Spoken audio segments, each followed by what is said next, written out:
கூடி ஒரே டிரெஸ்ஸோட ஒரே மாதிரி ஒருத்தன் தோல்ல ஒருத்தன் உரசிக்கிட்டு மலையாளி தமிழ இந்த வேறுபாடு கிடையாது. வெள்ளக்காரன் ஐரோப்பாக்காரன் ஆப்பிரிக்காக்காரன் அது வேறுபாடு கிடையாது.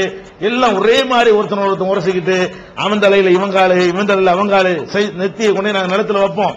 அப்ப எல்லாமே நம்ம மனிதர்கள்லாம் ஒரே சமத்துவம் அப்படிங்கறத காட்டுவதற்காக வேண்டி சர்வதேச மாநாடு மாதிரி என்ன செய்யறோம், எல்லாரும் அங்க போய் குழும்புகிறோம். பள்ளிவாசல் 5 நேரம் நாங்கள் சமத்துவத்தை காட்டிவிட்டு உலக சர்வதேச சமத்துவத்தை இப்படியான ஒரு நன்மைகளுக்காக இந்த கடமையாக்கப்பட்டிருக்கே தவிர இஸ்லாத்துல இப்படி கடமை கிடையாது. குத்திக்கிறது, ரத்தம் வர வைக்கிறது, நெருப்புல இறங்குறது, நாமளே வேதனைப்படுத்திக்கிறது, பல்ல உடைச்சிக்கிறது, மூக்கு அறுத்துக்கிறது, அது மாதிரியான வணக்கங்கள் இஸ்லாத்துல கிடையாது.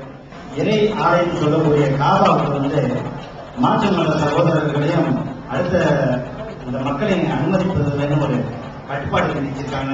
ஏன் ரெண்டாவது உலகம் கட்டுப்பாட்டு தொழுகை உங்கள் அமைப்பு மாறி கொடுக்கறதா ஒரு பரவலா பேசிக்கிறாங்களா? ஏன் இஸ்லாத்தை பொறுத்த வரைக்கும் பள்ளி வாசல்கள் இருக்கு இல்லையா, அந்த பள்ளி வாசல்கள்ல எல்லா மதத்துக்காரர்களும் வரலாம். அதுக்கு இஸ்லாம் தடுக்கவே இல்லை. நான் ஏற்கனவே ஒரு சம்பவத்தை சொல்லும் போது கூட இந்த சுமாமாண்டு ஒரு ஆளை பிடிச்சிட்டு வந்தாங்கல்ல, ஒரு கொள்ளக்காரரு, அவரை கூட பள்ளிவாசல் உட்கார வச்சிருந்தாங்க. அவர் முஸ்லீம் இல்ல, பிந்திதான் அவர் இஸ்லாத்துக்கு வர்றாரு. அது பள்ளிவாசல் என்பது அங்கதான் நபிகள் நாயகத்தை எல்லாரும் சந்திப்பாங்க. அவங்க தலைமை செயலகமே அதுதான். நபிகள் நாயகம் அரண்மனை வச்சுக்கிறல, பள்ளிவாசல்ல தான் மக்களையும் சந்திப்பாங்க, நிர்வாகத்தை நடத்துவாங்க. அதனால எல்லாரும் பள்ளிவாசலுக்கு வரப்போவ இருந்தாங்க. அதான் நபிகள் நாயகம் காட்டின வழிமுறை. இன்றைக்கும் கூட உலகத்துல தமிழ்நாட்டில் உள்ள பள்ளிவாசல்ல தவிர உலகம் பூரா போனீங்க என்று சொன்னா எல்லா மதத்துக்காரங்களும் என்ன செய்யறாங்க, பள்ளிவாசல் தொழுவுறத பாக்குறாங்க, என்ன செய்யறாங்கன்னு கண்காணிக்கிறாங்க. அதெல்லாம் நீங்க சர்வசாதாரணமா பார்க்கலாம். பள்ளி வாசல்ல முஸ்லீம் மட்டும்தான் வரணும், அதையும் கருத்துட்டாங்க. தமிழ்நாட்டில் ரொம்ப கருத்து நாசமாக்கி இருக்கிறாங்க.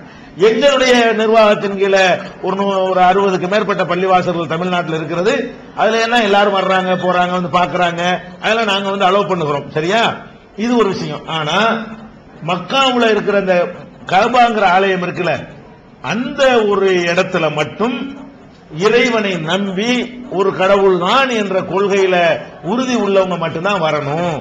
பல கடவுளை வணங்கக்கூடியவங்க ஒரு கடவுளை நம்பக்கூடிய அந்த இடத்துக்கு வரக்கூடாது.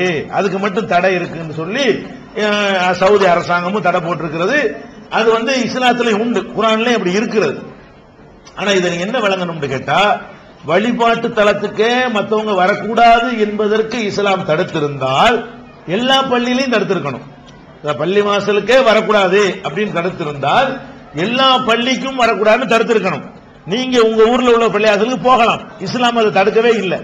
அப்படி இருக்கக்கூடிய நேரத்தில் ஒரு குறிப்பிட்ட இடத்துல மட்டும் தடுக்குதுன்னு சொன்னா அதுக்கு பிரத்யேகமான காரணம் ஏதாவது இருக்குதா என்று நம்ம தேடி பார்த்தால் பிரத்யேகமான காரணம் இருக்கிறது. என்ன காரணம் என்றால், அந்த கஅபாவுக்கும், கஅபாங்கிறது அந்த ஆலயம் செவ்வகமா இருக்கும்ல, அதுக்கும் அதை சுற்றி உள்ள அந்த புனித எல்லைக்கும் தனி விதிமுறைகள் இருக்கிறது. என்ன தனி விதிமுறை என்றால், அந்த இடத்துல ஒரு புல் பூண்ட கூட கிள்ளக்கூடாது. அந்த அந்த அதுக்குள்ள நம்ம போயிட்டோம்னு சொன்னா ஒரு பறவையை கூட என்ன செய்யக்கூடாது, வேட்டையாடக்கூடாது. அங்க உள்ள எந்த ஒரு சண்டை கூச்சல் குழப்பம் போடக்கூடாது, பேசிக்கிட்டு இருக்க கூடாது. இப்படியான ஒரு நிறைய கூடுதல் மற்ற இடத்தில் இருப்பதை விட கூடுதலான கட்டுப்பாடுகள் என்ன இருக்குது அந்த இடத்துக்கு இருக்கிறது. அப்ப அந்த இடத்துல உள்ள கட்டுப்பாடை யார் பேணுவா, யார் நம்புறாங்களோ அவங்க தான் பேணுவாங்க. நம்பாதவங்க அதை பேண மாட்டாங்க. இப்ப சில புனித நகரம் சில இடத்த அறிவிக்கிறாங்க பாத்தீங்களா, அந்த புனித நகரம் திருப்பதி புனித நகரம் அறிவிச்சிட்டாங்கன்னா குறிப்பிட்ட எல்லைக்குள்ள மற்ற யாரும் போகக்கூடாதுன்னு வச்சிருக்காங்க. இங்கேயும் உண்டு, இங்கேயும் பல நாடுகள்ல புனித நகரம் அறிவிச்சிட்டாங்கன்னு சொன்னா மத்தவங்க என்ன செய்யக்கூடாது, போகக்கூடாது. ஒரு குறிப்பிட்ட எல்லையை போட்டுருவாங்க, அதுல என்னென்னது விற்க கூடாது, இன்னதான் இருக்குன்னு, இவ்வளவு உயரத்துக்கு மேல கட்டணம் வரக்கூடாது என்று அதுக்குன்னு ஸ்பெஷல் சட்டம் போடுவாங்க. இப்ப ராமேஸ்வரத்தை கூட புனித நகரம் ஆக்கணும்னு ஒரு சாரார் கேட்டுக்கிட்டு இருக்கிறாங்க. ஒருவேளை அப்படி அறிவிச்சிட்டாங்கன்னா நிறைய கட்டுப்பாடு வந்துடும். மற்ற நகரங்களுக்கு உள்ள விதியை விட சிறப்பு சட்டங்கள் அதுக்கு போட்டுருவாங்க. அந்த மாதிரி கஅபாங்கிற அந்த ஆலயத்துக்குள்ள ஒரு புல் பூண்டை கூட கிள்ளக்கூடாதுன்னு சொன்னா உங்களுக்கு அதனுடைய முக்கியத்துவம் தெரியாது. நீங்க வாட்டுக்கு வருவீங்க, கிள்ளி போட்டு போயிருவீங்க. அந்த முக்கியத்துவம் யாருக்கு தெரியும், யாரு இதை விளங்கி வச்சிருக்கிறாரு அவருக்கு தான் தெரியும். அப்ப கிள்ளுமா என்ன செய்வான், வருதுல என்னடான்னு கேட்பான். அந்த இடத்துல என்ன வரக்கூடாது வந்துடும். விளங்காத ஒரு ஆள் அப்படி நடந்தாரே ஆனால் இவன் என்ன செய்வான், ஒருத்தன் இங்க ஒருத்தன் என்னடா எந்த இடத்துல என்னடா பண்ற அப்படின்னு இவன் கேட்பான்.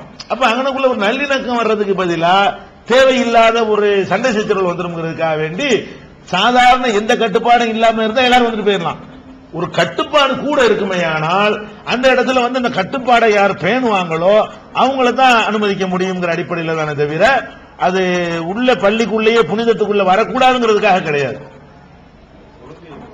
தொழுகையில ஏன் வித்தியாசமா தொழுகிறீங்கன்னு கேட்கிறாங்க. வித்தியாசமாலாம் தொழுவல. நாங்க இந்த தொழுகிற தொழுகை நபிகள் நாயகம் எப்படி தொழ சொன்னாங்களோ அப்படி தொழுங்க நாங்க சொல்றோம். அதன் அடிப்படையெல்லாம் பெண்கள் பள்ளிவாசலுக்கு அனுமதிக்க சொல்றோம். அவங்க அனுமதிக்க மாட்டேங்கிறாங்க. முஸ்லீம் அல்லாதவங்க பள்ளிவாசலுக்கு வந்தா விடுங்கன்னு சொல்றோம். இவங்க விட மாட்டேங்கிறாங்க. அதே மாதிரி தொழுகிற முறையிலையும் தப்பு செய்யறாங்க. அதை சொல்லி காட்டினா கேட்க மாட்டேங்கிறாங்க. நாங்கள் எப்படி தொழணும்னு சொல்றோமோ அது நபிகள் நாயகம் காட்டின முறையா இருக்கிறது. உதாரணமா நபிகள் நாயகம் தொழுதாங்கன்னு வைங்களேன்.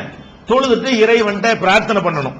இந்த பிரார்த்தனைய அவரவர்கள் தனித்தனியா பண்ணணும். அப்படித்தான் நபிகள் நாயகம் எங்களுக்கு சொன்னாங்க. பள்ளிவாசல் என்ன நடக்கும்னு கேட்டா அசர்த்து எங்களுக்கு பண்ணுவாரு. ஆமீன் ஆமீன் பாங்க. இவங்க என்ன சொல்றாங்கன்னு இவருக்கு வழங்காது. அவர் என்ன கேட்கிறாருன்னு வழங்காது. இவங்களை அடிச்சு நாசமாக்கணும் கேட்பாரு. அரபில கேட்பாரு. அரபில என்னமோ ஒரு ஓதுவாரு. இவங்க என்ன செய்வாங்க? ஆமீன் பாங்க. நபிகள் நாயகம் இப்படி எங்களுக்கு சொல்லவே இல்லை. அவரவர் தேவை தனி. ஏன் தேவை வேற, உங்க தேவை வேற. எனக்கு நீங்க கேட்க இயலாது. ஒரு மத குரு இருக்காருன்னு வைங்களேன். அவருக்கு வந்து 10 ஆம்பளை பிள்ளை இருக்கும். அவர் என்ன செய்வாரு? கடவுளே எனக்கு ஒரு பொம்பளை பிள்ளையை தாண்டு கேட்பாரு. அரபில கேட்பாரு. பின்னாடி இருக்கிறவன் என்ன செய்வான்? ஆமா குடுன்னு கேட்பான். இவனுக்கு அர்த்தம் வழங்காம. இவனுக்கு ஏற்கனவே 10 பொம்பளை பிள்ளை. அப்ப அவர் 10 ஆம்பளை பிள்ளை வச்சுக்கிறவர் பொம்பளை பிள்ளையை தாண்டு கேட்பாரு. சரி, இவன் 10 பொம்பளை வச்சுக்கிறவன் என்ன செய்வான்னு கேட்டா ஆமா குடு அப்படின்னா இது எங்க போய் நிக்கும்? தேவை வேற தானே. அவருக்கு தேவை வேற, ஏன் தேவை வேற. ஹோல்சேலாக கேட்கறது இஸ்லாத்துல இல்ல. ஒவ்வொருத்தருக்கும் தேவை தனி. நீங்க மழை வேணும்னு கேட்பீங்க. ஒரு உப்பு வியாபாரி கேட்பானா? அவன் என்ன செய்வான்? கடவுளே மழை இல்லாம ஆக்குன்னு கேட்பான்.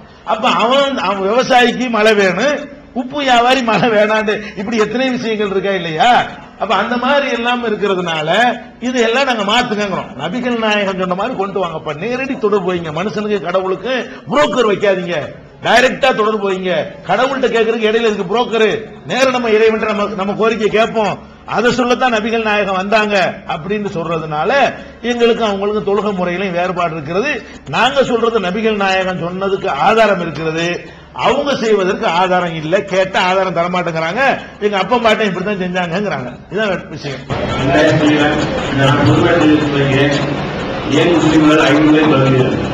ஏன் முஸ்லிம்கள் 5 முறை தொழுகிறார்கள் கேட்கிறாங்க. நான் ஏற்கனவே சொல்லிட்டேன், இறை நம்பிக்கை அதிகப்படுத்திக் கொள்வதற்கும் தொழுகிறாங்க. இன்னொரு கேட்டக்கா இன்னொரு கூடுதல் நன்மையும் சொல்லிக்கிறோம். அவருக்கு புதுசாக சொல்லணும்ல. இந்த தொழுகை தான் எங்க மக்கள்கிட்ட இருக்கக்கூடிய அந்த சகோதரத்துவத்துக்கு காரணமா இருக்குது. இப்ப உதாரணமா ஒருத்தர் சக்தியாரா இருந்து முஸ்லீம் ஆகுறாரு, ஒருத்தர் முதலியாரா இருந்து முஸ்லீம் ஆகுறாரு, ஒருத்தர் ஐயரா இருந்து முஸ்லீம் ஆகுறாரு, ஒருத்தர் தலித்தா இருந்து முஸ்லீம் ஆகுறாருன்னு வைங்க. எல்லாரும் ஒரே வரிசையில் போய் நிற்போம். வணங்குதா? ஒரு தடவை நின்றுடலாம். பஸ்ல அப்படித்தான் போறோம். ஐயர் பக்கத்துல முதலியார் இருப்பாரு, முதலியார் பக்கத்தில் தலித்து இருப்பாரு. சகோதரத்துவத்தை உண்டாக்காது. முத நாள் நிப்போமா? நிக்குமா? என்ன செய்யும்? நிப்போம். அப்பதான் வந்திருக்கிறோம். இவன் நம்ம கிட்ட நிக்கிறானே, அது ஒட்டியும் ஒட்டாமே வரிசையா தான் நாங்க நிக்கணும். அப்படி நிப்போம். மறுபடியும் ஒருக்கா மறுபடியும் நெல்லு, மறுபடியும் நெல்லு. இப்படியே திருப்பி 5 தடவை நிப்பாட்டினவுன இவன் என்னவாயிருவான்? பக்கத்துல நிக்கிறது யாருங்கிறதே மறந்துடுவான். கடைசியில இப்ப கேளுங்க, முஸ்லீம்கள்ட்ட கேளுங்க. காலையில தொழுதியிலப்பா உன் வலது பக்கம் யார் நின்றான்னு கேளுங்க. அவனுக்கு சொல்ல தெரியாது. இடது பக்கம் யார் நின்றா? வரிசையா நின்று நாங்க தொழுகிறோம். எனக்கு என் வலது பக்கத்தில் நின்றவர் யாருன்னு எனக்கு தெரியாது. இடது பக்கத்தில் நின்றவர் யாருன்னு ஏன் தெரியாதுன்னு கேட்டா நான் கவனிக்கல. ஏன் நான் கவனிக்கல என்று சொன்னா திருப்பி என்னை கொண்டாந்து நிப்பாட்டி எல்லாம் மனுஷங்கிற ஒரு எண்ணம் எனக்கு வருமே தவிர இவன் செட்டியாராச்சே, இவன் இவனாச்சே, அவனாச்சே அப்படிங்கிற எண்ணம் எனக்கு வராம போனது காரணம் என்னன்னு கேட்டா, வருஷத்துக்கு ஒருக்கா பள்ளிவாசல்ல இப்படி நிப்பாட்டி இருந்தால் இது வந்திருக்காது. மாசத்துக்கு ஒருக்கா நீ பள்ளிவாசலுக்கு வாழ்ந்து சொன்னா இது வந்திருக்காது. டெய்லி 5 தடவை இப்படி இவனோட அவனை, அவனோட இவனை, இவனோட அவனை உரசி நிக்க வச்சு மரத்து போ வச்சாச்சு. எந்த அளவுக்கு ஆயிடுச்சு? அவனுக்கு பக்கத்தில் நிக்கிறது யார், நான் யாருன்னு எனக்கு தெரியாது. சொல்ல போனா இந்த முஸ்லீம்கிட்ட கேளுங்க, நீ என்ன சாதியில இருந்து முப்பாட்டம் வந்தான்னு கேளுங்க, சொல்ல தெரியாது. நாங்கெல்லாம் வந்தாளுக்கு தான். என் முப்பாட்டம் காலத்துல வந்திருப்பான், அதுக்கு முந்தைய யாரும் வந்திருப்பாங்க. அவர் என்ன சாதின்னு கேட்டா எனக்கு தெரியாது. எந்த முஸ்லீமும் சொல்ல தெரியாது. நாங்க எந்த அளவுக்கு மறந்துடுறோம்? எங்கே இருந்து வந்தோம் என்பது எங்களுக்கே தெரியாத அளவுக்கு நாங்கள் மறந்திருக்கிறோம் என்றால் அந்த ட்ரைனிங்கை தந்தது இந்த தொழுகை தான். வரிசையா நிக்க வச்சு எல்லா மனுஷன் எல்லாம் சமம் திருப்பி திருப்பி திருப்பி திருப்பி சொல்லும் பொழுது அது எங்கள் ரத்தத்திலே ஊறி போனதுனாலதான் இப்ப ஒருத்தர் இஸ்லாத்துக்கு வந்தா கூட அவருக்கு மறைஞ்சிருது. இப்ப சட்டம் போட்டு ஒழிக்க முடியாத தீண்டாம ஒரு மந்திரத்துல ஒளிஞ்சு போயிடுது. அது தொழுகையுடைய பயன். என்னுடைய பேர் ஆலிவர் ஸ்ரீமன். நான் ஒரு கிறிஸ்தவனா இருந்தா கூட எனக்கு அநேக இஸ்லாமிய நண்பர்கள் உண்டு. இந்த கலந்துரையாடலுக்கு வந்தது கூட ஒரு இஸ்லாமிய டாக்டர் முகமது ஜானா. எனக்கு இருக்கக்கூடிய மிகப்பெரிய ஒரு சந்தேகம் என்ன அப்படின்னா, காலையிலிருந்து உலக